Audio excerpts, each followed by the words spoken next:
Strong, healthy, and loving relationships begin with the relationship that you have with yourself. It's the inner work that brings goodness into fruition in every area of life. And that's our focus here on the Growth Farming Podcast. Welcome to you. I am D. Grant Smith. On this podcast, we talk about relationships, yes, as well as overcoming personal challenges, difficulties, and using what life throws at us as fuel to become the best version of ourselves. Grow with me beyond this podcast through my books, courses, speaking, and more at dgrantsmith.com. Welcome to you, my friend. Today we're going to talk about the desert. And I've got a question that's a little bit existential in nature, as are most of my questions, but I want to put this in your perspective and get you thinking in a little bit different way. We're going to be talking about a consistent subject for probably the next few episodes, because this is something that I have been working through and going through and learning through for the better part of not only this past year, but I want to say most of my life. And I turned 40 in a couple weeks, and so I've been thinking about this a whole lot. So, here's the question. Can you grow a garden in the desert? Now, I live in West Texas. It's a fairly deserty climate out here. We don't get as much rainfall as other parts of the country or other parts of the world. And in many places, there's a whole lot of desert atmosphere around here. But I'm not speaking necessarily about the desert of West Texas. And if you live in my part of the world, you know exactly what I'm talking about. But I do want you to have a little bit of a perspective of what the desert means when we think about it in terms of growth. Especially when we think about it in terms of life. When you think of abundant growth, especially in nature, what's the first thing that comes to mind? Probably someplace that's full of green everywhere. Maybe tons of trees and lots of plant life and flowers and maybe even butterflies, lots of water like a river stream or a waterfall. In this sort of place, it's easy to imagine abundance because that life and that color and that vibrancy is everywhere. But when you typically think about a desert, you don't have the same sort of perspective about vibrancy and abundance, do you? Maybe you think of the abundance of dust or sand or the abundance of really, really scorching hot temperatures. But in terms of life meaning plant life and things that you can farm and grow, those are two very different places. So the idea of being able to grow a garden in the desert might seem like something that's incredibly difficult. And that's why I want to talk about it with you here on this podcast. Now, this question actually came from a friend of mine named Catherine Mahoney. She is an intuitive coach that works with businesses, and she's a very, very brilliant mind. I met her on the Wisdom app. Now, if you haven't used Wisdom before, I encourage you to get on there because there's so many amazing people sharing all kinds of beautiful wisdom and stories and perspectives and inspiration on a daily basis. It's also another place that you can connect with me and we can have a one-on-one conversation together. So if you're not on Wisdom, jump on there. But I was having this conversation with Catherine, who I actually met on Wisdom, and we were talking about the idea of growth no matter where you are. And she asked, she made this statement, you are growing a garden in your desert. And that really gave me such a profoundly inspirational and encouraging feeling inside of me, especially in light of what I'm about to share with you here. I felt like I've been spending the majority of this year, honestly, in many ways, going through this very proverbial desert. Once again, my birthday's coming up in a few weeks, and turning 40 is something I'm actually really excited about. I always get excited when I get another year older because it reminds me that I've had a whole other year of human experience. And also it reminds me that even though I've been through some pain, I've been through some difficulties, nothing has stopped me from moving forward. And I hope that that gives you some new perspective and maybe even some new encouragement as you continue to move forward towards your next birthday or even into your next day. But desert and 40 mean a whole lot. Because the biblical story of the Jews' exodus from Egypt into the promised land lasted how long? 40 years.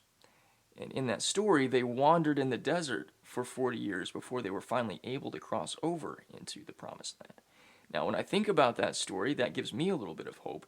Not that my entire life has been a proverbial, consistent wandering around in a desert with a whole lot of hopelessness, but there have been some immense challenges and difficulties and obstacles that I've faced in my 40 years. And I've been making a lot of very deep, conscious shifts on the inside of me about the way that I think, the way that I feel, the practices that I do, and I've been sharing many of those here with you on this podcast. And doing all of this inner work has created a whole lot of change in my life. I am living a better version. Actually, I'm living the best version of myself up to this point. I operate with a whole lot more confidence and increasingly growing amount of peace and calm, despite what still feels like, in many ways, going through this desert. Now, much of my life has felt like a journey all throughout this proverbial desert. And I'm going to share with you in a little bit some insights that I have about what this journey has meant to me.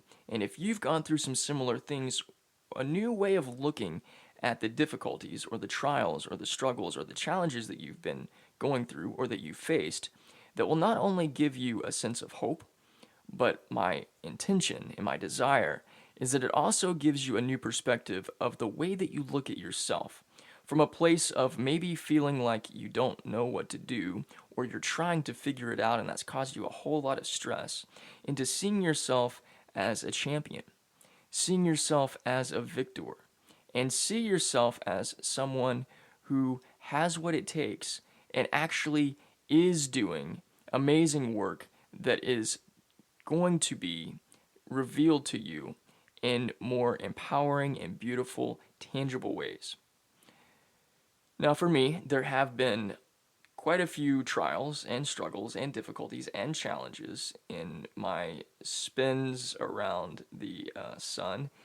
And at every turn, there seems to be just about something that's a little bit higher of a level than the challenge that I faced before. At the same time, I've also experienced what I consider to be several oases. Is that even a word? Is that how you do the plural of oasis? There's been several oases inside this desert. I've experienced incredible joy, laughter, fun, delight, some of the most beautiful and amazing people on earth, and some of the most wonderful and incredible relationships. And if I hadn't been through different areas of this proverbial desert, I wouldn't have had all of these wonderful, beautiful, amazing moments and relationships and experienced all of the awesomeness that I have experienced. Because sometimes we have to go through deserts in order to get to where it is that we really desire and dream of being. If you've ever read the book The Alchemist, you know exactly what I'm talking about. And if you haven't read the book, then my encouragement to you, beyond the other things that I'm going to recommend that you do, is that you go grab that book as soon as you can. It is my all-time favorite work of fiction, and it's such a powerful way to see your own story told in a different way.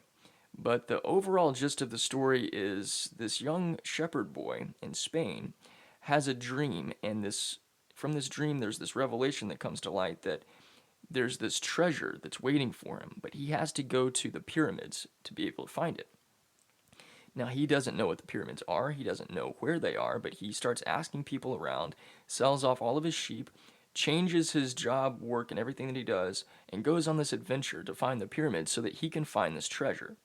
And while he's moving from Spain and eventually getting to Egypt where the pyramids are, he goes through all kinds of adventures and experiences all kinds of people and eventually does find true love, which is one of the most beautiful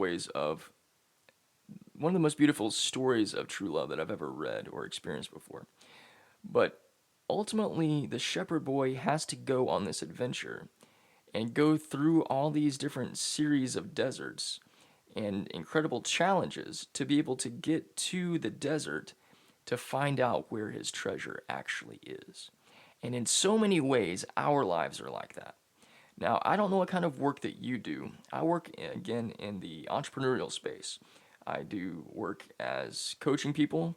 I have a book, I have courses, I have stuff where I'm selling things that I have created into the space of helping other people change and grow. And right here in this entrepreneurial space where many people are in a variety of different capacities, all of us are told all kinds of different things on a fairly regular basis through social media and marketing quote unquote gurus.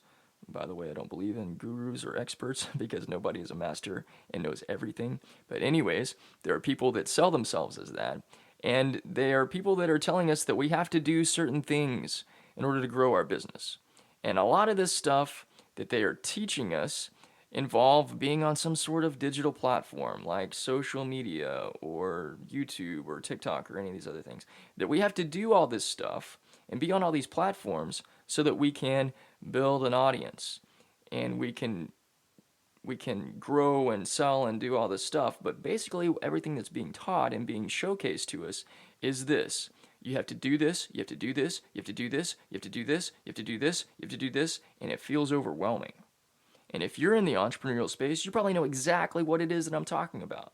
And maybe all of the doing over and over and over again for you has felt like this uphill journey and race where people are throwing stuff at you while you're trying to get uphill. And if that's been your story, I totally understand. That's been a lot of what my story's been like too. We're told that social media is how you grow anything, and that you have to have an email list, and you need to have a following on all these different platforms. And I'll admit to you, even doing a podcast like this is something else that we're told from a marketing standpoint. This is how you get your message out there. This is how you build your audience. I'm going to be really honest with you. I can't see your face right now, but I'm thinking of an individual person while I do these podcast episodes because my desire and my heart and my intention is to connect with you as an individual and for you to see me as an individual going through my own journey and sharing the wisdom that I found and the insights that I found and some of the truth stuff that I've discovered along the way to give you something that will benefit you and bless you as an individual along your way. Now, yeah, I always talk about my books at some point in my podcast episodes as a way to give you another resource, but really what I'm trying to do here is be with you in your journey, even if it's just for a few steps along your path, to give you something that will benefit you and bless you. That's the purpose of what this podcast is.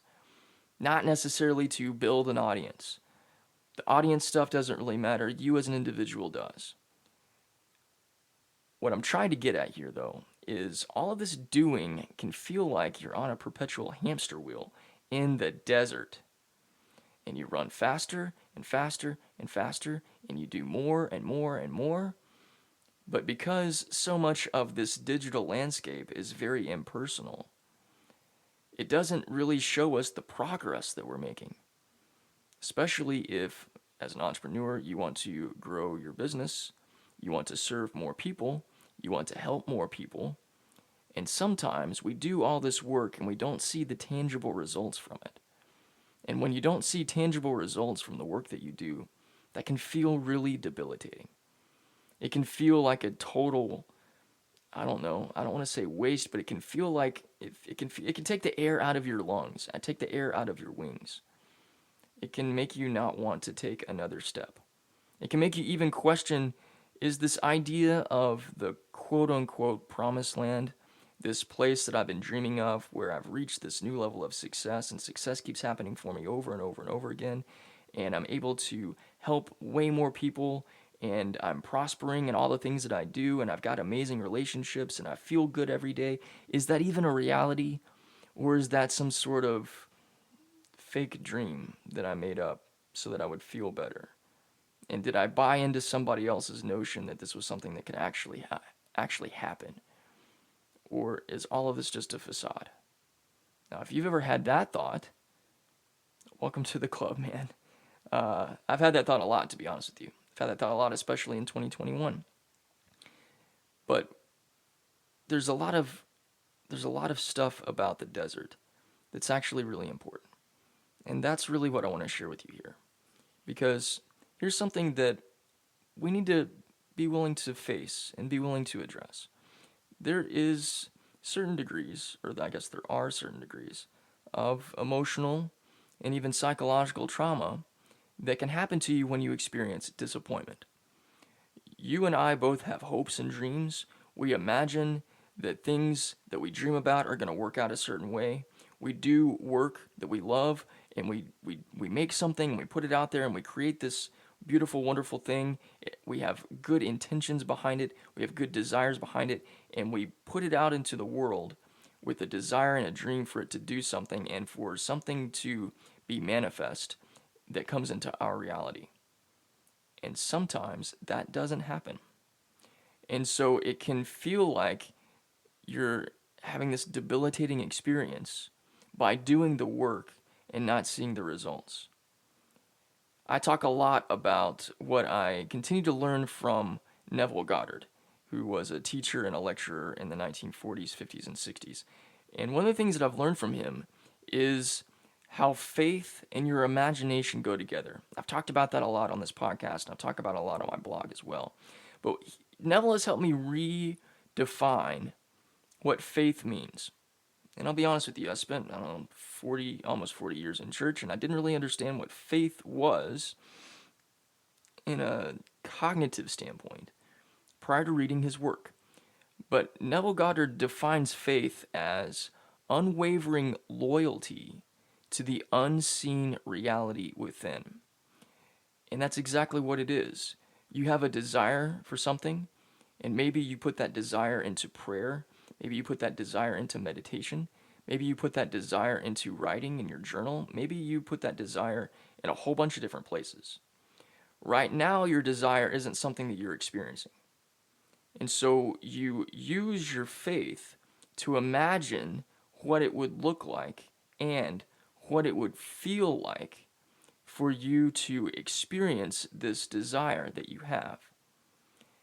And what faith is belief, unwavering loyalty and belief that what you don't see with your eyes right now, or have not experienced with your five senses right now, that it's not something that is out there somewhere, but it's something that you have right now because you have it on the inside of you, the inside your imagination. You imagine what it looks like, you imagine what it sounds like, if it has a sound, you imagine what it feels like, what it tastes like, what it smells like. If it fits any of these descriptions, you get into what Neville calls the feeling of the wish fulfilled. And what he talks about over and over again in his books are the feeling is the secret. Now, I don't know if you've ever made a vision board. I've got quite a few around my house because I read a whole bunch of people talking about you need to have a vision board in order to manifest your desires. Well, I wrote all kinds of stuff and cut out magazine clippings and surrounded myself with things that I wanted to experience and great sayings and all this motivational, encouraging stuff.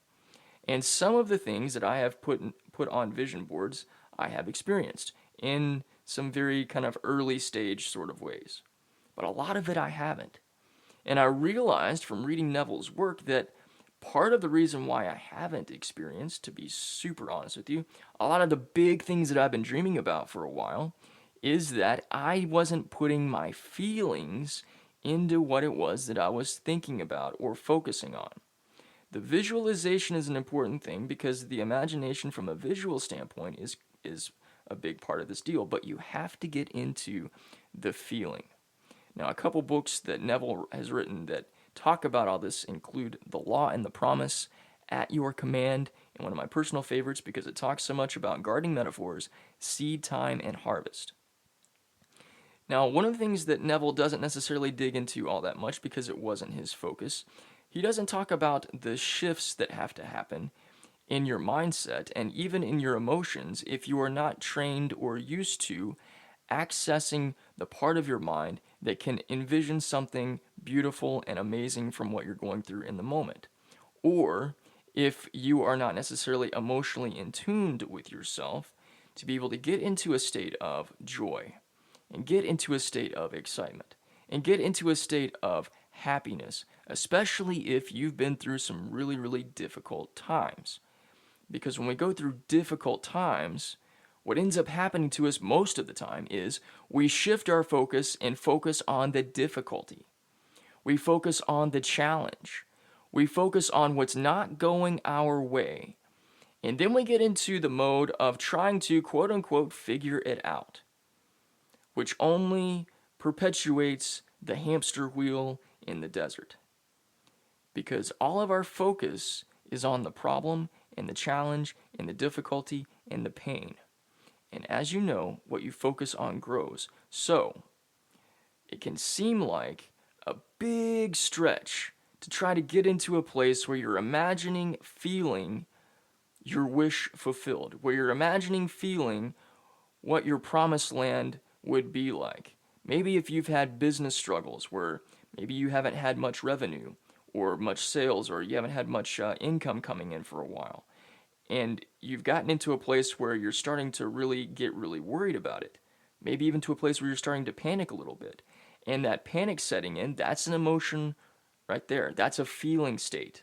Panic is a feeling state. Fear, worry, these are all feeling states. It can feel or seem to be really, really difficult to shift out of that low place and into even one step or one notch higher on the ladder to maybe even just a place of relative calm. That can seem like a really, really humongous stretch if you're not used to going there. And that's why the desert can feel so perilous. And that's why that question that my friend Catherine asked, or actually she didn't ask the question, I started asking myself the question. She made the statement, "You are growing a garden in the desert." And I hadn't looked at it that way because I had spent a lot of time, honestly, even though I was reading Neville, and even though I was practicing and I have been practicing a lot of the things that he talks about, I had also honestly still been practicing thinking about the challenges. Still spending time in the feeling states of worry and concern and not knowing what I was going to do. I got out of trying to figure it out, thank God, because figuring it out hasn't brought me any fruit that's been anything worth savoring. But I'll be super honest with you. There's been a lot of time in 2021 that has been a gigantic struggle and challenge for me. I've done all the things that the marketing people told me to do, and I haven't seen any results from it, being totally bluntly honest. And I realize that part of that is because my higher power, almighty love, God, has been moving me through this desert to show me who I really am, and also to help me shed weight and shed beliefs and shed practices that haven't been serving me. And the only way we can really shed our old skin and be able to put new wine in new wineskin is to let the old go. And sometimes you have to walk through a place of barren wilderness where things aren't changing so that you can finally get into a place where you decide to do something different. And that decision to do something different involves being more present with yourself and being more faithful to the unseen reality within and connecting more with the light and the infinite love that is already inside of you. Instead of trying to change things that are outside of you, you go within in your inner garden and you make your commitment to working on your inner garden every day.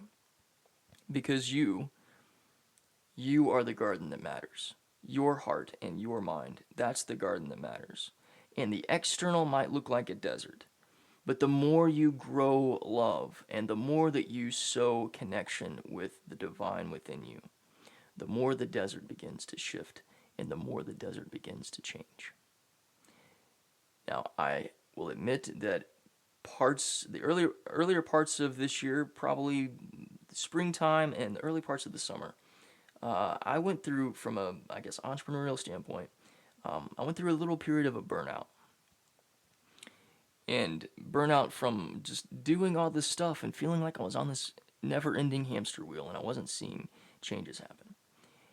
And it was around that time that I really started digging into a lot of Neville's stuff, but also around that time when I was like, you know what? I'm just going to take a step back from doing all of these things because I want to do work that brings me joy. I want to do work that I love. I enjoy connecting with people, but making some things and not getting to experience or hear about people's experience from them, or not getting to experience them one-on-one with these things that I'm teaching, that hasn't had the same kind of meaning for me. So for a period of time, I took a step back, and that's why you haven't had a podcast episode from me in a while. It's also why I stopped doing as much stuff on my blog, because I've been working on recentering myself and getting my energy back into a place where when I am doing it, I'm in that energetic state of this is joy for me. This is love for me. I have faith and confidence and unwavering loyalty to the unseen reality within, that what it is that I'm doing is significant and does make a difference and does matter. And I might not get to see what that difference is in the lives of the people that I share it with. I might not get to know what kind of transformation you have from what I share with you, and that's okay. Because a part of this also was letting go of needing to see some sort of change in order for me to believe that it was actually working. And so there's been a whole lot of letting go that I've experienced this year, and I attribute that to what this journey through the desert has been. All this reminds me of reading about what the Jews' exodus from Egypt into the wilderness was like in the book of Exodus in the Bible. What had been their normal way of living, when we look at it objectively, we're like, okay, they were slaves to the Pharaoh, and he got pissed off and took their straw away so they couldn't make bricks, which made their life even harder, and many of them were abused, and there's all kinds of just terribly dysfunctional things that were happening to them because they were slaves. They left slavery, they followed Moses into the desert on a journey into the promised land. Did they know what the promised land looked like? No. They knew that it wasn't slavery. And so at the beginning, they were like, okay, we're not going to be slaves anymore. This will be awesome. But then they got out into the desert where they weren't surrounded by the ecosystem or the structures or the ways of living that they had been so accustomed to. And they had to live by faith. And that was a big, big challenge for them. It was incredibly difficult for them. And they resisted a lot of what Moses was trying to get them to see and do on a consistent basis. And I'm reminded of that because I'm reminded of the internal struggles that I've been on with myself, where there have been parts of me that are like, no, dude, I'm not going to do this stuff anymore. What difference does it make? I will almost want to go back and go work some random place somewhere where at least things are predictable and I understand what's going to happen. So what if I don't enjoy doing the work? At least there's a guaranteed payday for it. And having this internal struggle, for lack of a better term, and I'm just being super blunt and vulnerably honest right now about some of the inner stuff that's happened inside my mind and inside my heart this year. And I see the similarities inside that story, once again inside the Bible. And one of the other things Neville talks about is how the Bible is psychological drama. It's a brilliantly written psychological book, and we can see our states of consciousness as illustrated inside the different characters inside the Bible. And I can see the states of consciousness, the varying degrees of faith and loyalty and other sides of doubt and worry and fear from that story told in my story. And going from a predictable way of living, whether it's slavery or not, but that illustrated version of the Jews in Egypt, going from their normal way of living as being slaves to a fascist government that robbed them of just about everything and forced them to work in an insane series of conditions, leaving that way of life and then getting out on their own, that had to have been a liberating experience at first. But once again, when you get into the desert, where food and water and your basic necessities aren't as readily available, that can lead to all kinds of doubts and worries and fears and maybe even internal rebellion. And so it can make you waver in your decision making to leave something that you were comfortable with in a degree and go in this quest for something that might seem like a pie in the sky sort of wish. And all throughout that story, there's a whole lot of burnout that the Jews experienced. And Moses had to do consistently a whole lot of stuff to keep them moving forward. And going back to what Neville describes, all of us are on this journey, very similar to what the Jews were on in the story of Exodus. We're all on this journey of leaving old ways of thinking and doing, and maybe even leaving old ways of just doing and doing and doing and doing and doing to embrace something that is unknown and unseen but very, very much alive inside of us. Our dreams and our desires and our visions. If you have a vision for your life and or your business, and you've got a whole lot of uncertainty that you're trying to walk through, you're not alone, my friend. But that's what faith is. And going into an unknown place where you're going against the grain of what others are doing can be really, really scary and really, really uncertain.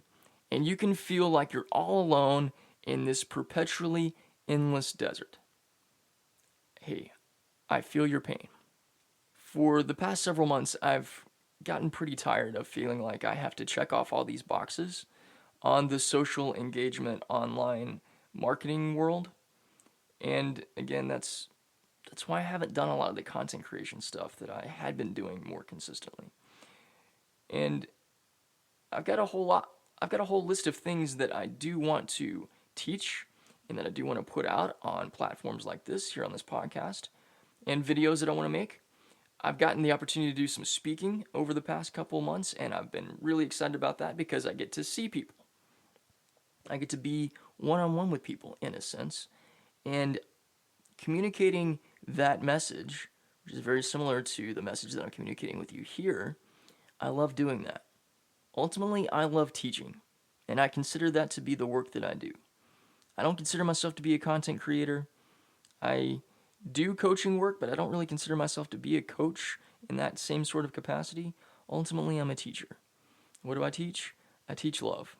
I teach what love is. I teach how to give love to yourself. And I teach you how to go through the process and the stages that you're going on in your life using the power of love. I enjoy getting to have conversations with people. Sometimes that leads to stuff that looks or feels like coaching, and that's fun. Sometimes it doesn't.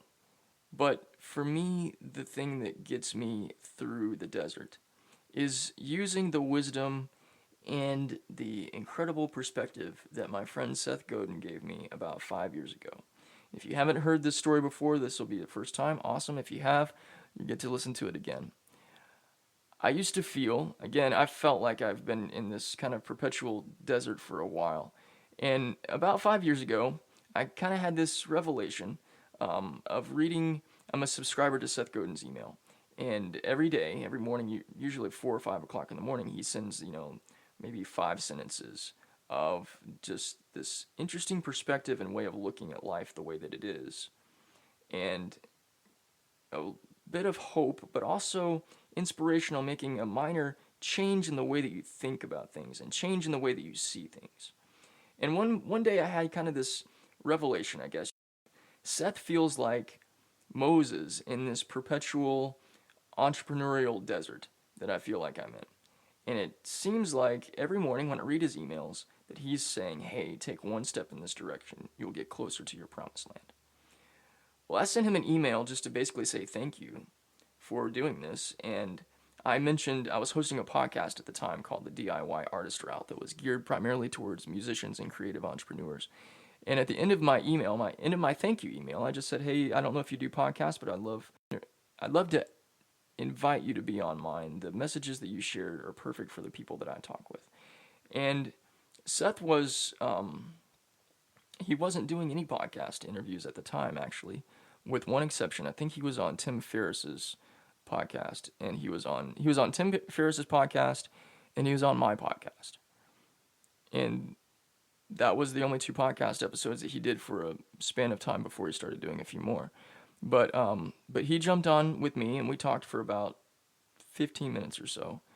He had just spent the weekend wrestling with a sinus infection, but he still honored the commitment that he made to me, and that meant so much to me. I've been so inspired by that level of integrity. Doing what you say you're going to do. But the last question that I asked him is, what's one piece of advice that you would give to somebody to take one step in the direction of their promised land? And this is how I'm going to bring everything home that I've been sharing with you today about the desert. Seth said this to me, and I remember it almost word for word because it meant so much to me and has completely transformed the way that I live, the way that I do business, and ultimately led to the platform that I have here as the growth farmer and this growth farming podcast. This is what Seth told me. He said, it's the idea that the grass is always greener on the other side that gets us in trouble. What you need to see is that you have all the green grass right now, right in front of you. What you need to do is farm it and not go hunting. One of the things that we do when we feel like we have this big goal or big dream or there's something that we're really aspiring to achieve is that we think we have to go out and do it and do it and do it and strive and strive and strive and hustle and hustle and hustle. And there's a lot of people that sell the idea that the harder you work, the bigger your reward is. And I don't know about you, I haven't experienced that before. I've experienced lots and lots and lots of hard work, and I'm very proud of myself for the hard work that I've done. But I've worked for other people, and I've worked for myself, and I've really, I've, hours and hours and hours, and endless, nights, and putting all these things together. And then the results that I was hoping for or believing in at the time didn't come into being because I had put so much of my faith in the doing side, but not putting my faith in the believing side, not putting the feelings of the wish fulfilled, not having this vision of what it was that I really wanted to experience beyond just the business success or money or whatever, but getting into the feeling of satisfaction, getting into the feeling of accomplishment, getting into the feeling of joy, getting into the feeling of happiness, getting into the feeling of success. And the feeling is the secret. And sometimes divine love will lead us into the desert to strip away everything that we have been holding on to in these old ways of thinking, these old ways of being, these old patterns of work, work, work, dig, dig, dig, grind, grind, grind, hustle, hustle, hustle, to finally get us to a place where we just stop and we look around and we say, what gives, dude? I'm doing, I'm hustling, hustling, hustling, I'm working, working, working, and it's still the desert. Nothing's changed. And in these places, divine love can come in and maybe use a different person's voice, but tell you that you're chasing somebody else's green grass somewhere outside of you, and that's not the thing. What you need to do is see that all the green grass that you want is inside of you and commit fully to yourself. Commit fully to the dream that you have and take the time to just be. Do what you need to do, yes, but give yourself the time and the space and the energy and the presence to just be. Just be with yourself. You can use meditation for this. In one previous episode, I share a series of tools for, I call it your growth farming tools for success, and one of them is meditation, and I tell you exactly how to do that. Another one is journaling. You can use that too. Just be with yourself in your journal. Ask yourself questions. Dig and explore yourself more. Change your self-talk.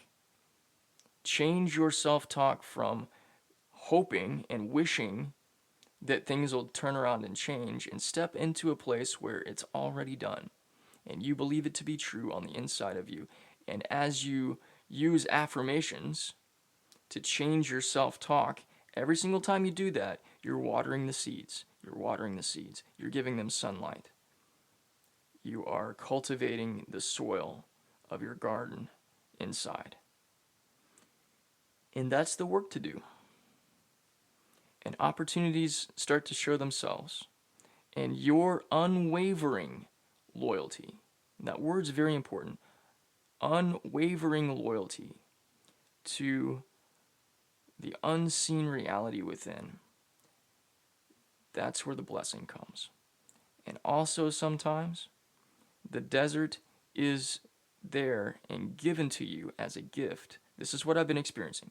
The desert has been a gift to me to turn my faith into from a hope, wish, and prayers side of I really hope this works, this better work out for me, to go from that, which is a lot of questioning and a lot of doubt, to go from that into it is done. I believe it, I trust it, I know it, it is done. I have faith and confidence in myself. I have faith and confidence in God. I have faith, total faith and unwavering confidence in the unseen reality within. And getting into that place of solidarity is what springs forth green grass in a desert landscape. What makes an endless waterfall begin to flow off the top of a mountain that didn't seem to have seen a drop of water in ages. It's the inner work that leads to the outer change. All this stuff has been a process for me, not an overnight thing. I admit that I have wanted a lot of change to happen rapidly and super fast, and that's not always the way that it works. Again, the Jews wandered in the desert for 40 years before they were able to cross over into the Promised Land. I, in a way, feel like I've been doing a version of that, not in the same context, obviously, but the wandering has been a blessing. And one of the things, and this is just a couple more tools I want to share with you, getting into the feeling of the wish fulfilled, getting into the feeling of what does it feel like. You imagine your Promised Land. And that's the Promised Land maybe for your business or for your family or for your relationships, whatever it is. Imagine being in that and imagine it as though it's real right now. Now, as you're imagining it, what does it feel like? Get into the feeling of the wish fulfilled. Get into the feeling of excitement doing work that you love every day. Get into the feeling of joy, making a massive difference in the lives of people all over the world. Get into the feeling of success, fulfillment. Get into the feeling. Because it's in the feeling where the change really takes place. That's one thing. Another thing, get into the feeling of gratitude. One big piece of wisdom and one big piece of truth that I've gained this year is that gratitude is the gateway to all blessings. And we have the opportunity to even experience gratitude and express gratitude when we're going through things that are challenging, difficult, and otherwise just suck. Now, you might be thinking, dude, why would I be grateful for going through something that sucks? Because you get to see how amazing you are. You get to see how powerful you are. You get to be tested, in a sense, to see what you're really made of. Now, I've talked about this several times, but I'm grateful for the experience that I had about 4 years ago with just gut-wrenching, soul-crushing heartbreak when I was given divorce that I didn't ask for. I'm grateful for it now in a variety of ways for several reasons. One being I had spent years not believing in myself and not thinking that I was worth anything unless somebody else said that I was.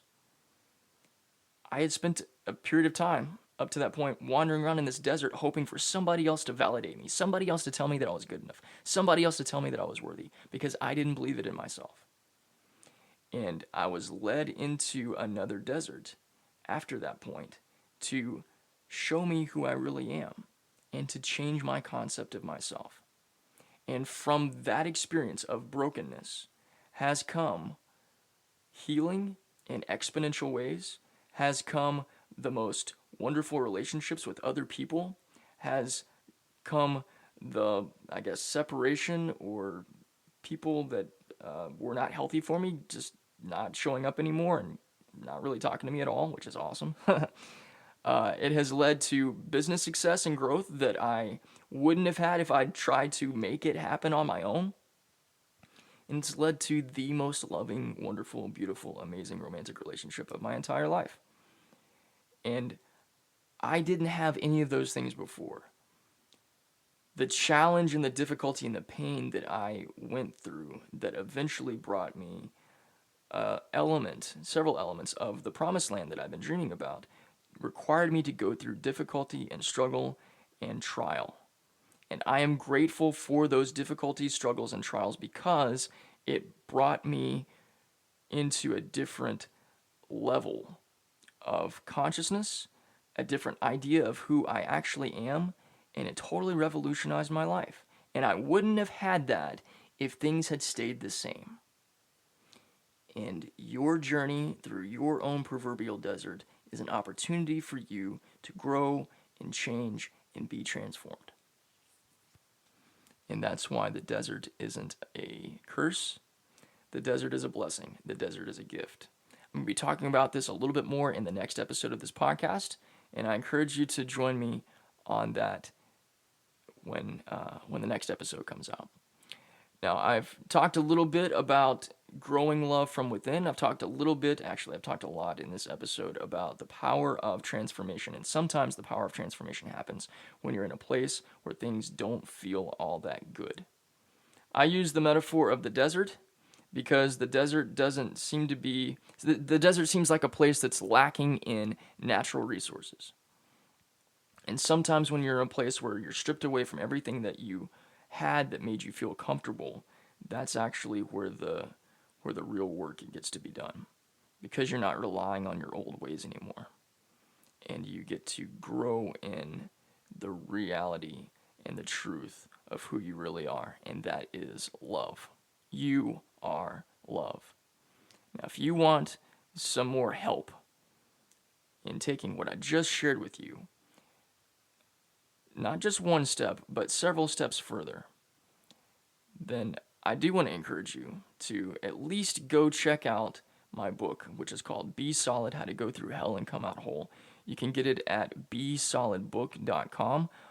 It's one great resource that will give you tools and methods and everything that I've used to completely transform my life. And it also has a bunch of other bonus resources that I put everything in one place to give you everything that I believe you could use or do need to use to totally change your life. It's the system and method that I used to go from the place of just complete and total heartbreak and feeling like I was absolutely worthless into the place that I am now, where I invite challenges and I'm thankful for them. That's a completely different place than where I was before. Being thankful for challenges and actually welcoming them because you know they're going to lead to transformation and change, that's a great place to be. Even in the midst of deserts. And by the way, I'm thankful for the desert that I've gotten to walk through this year. I'm thankful for crossing over on the other side after my 40th birthday, which is November the 30th. I'm a birthday twin of a few great people, including Billy Idol, Ben Stiller, and my all-time favorite athlete, Bo Jackson. But despite crossing over into 40, I'm very thankful for what this year's brought me. It's been beautiful. It's brought me you. Now, I want to have a conversation with you because I want to know how this jived with you. Did you resonate with it at all? Or have you been spending this time going, dude, what are you talking about? This doesn't make any sense. Cool, let's have a conversation about it. I gave you the link to my book site, besolidbook.com. Not only is that a great place for you to get resources, but it's a great place for you to be able to connect with me directly so that I can be a part of your journey in a more direct and specific way, because you're going through me and not Amazon. So go grab the book and let's have a conversation about your transformation. Until next time, I am your friend D. Grant Smith, or you can call me D for short. And as always, I am sending you rays of light and love from my heart to yours. I believe in you, I love you, and I'll see you soon.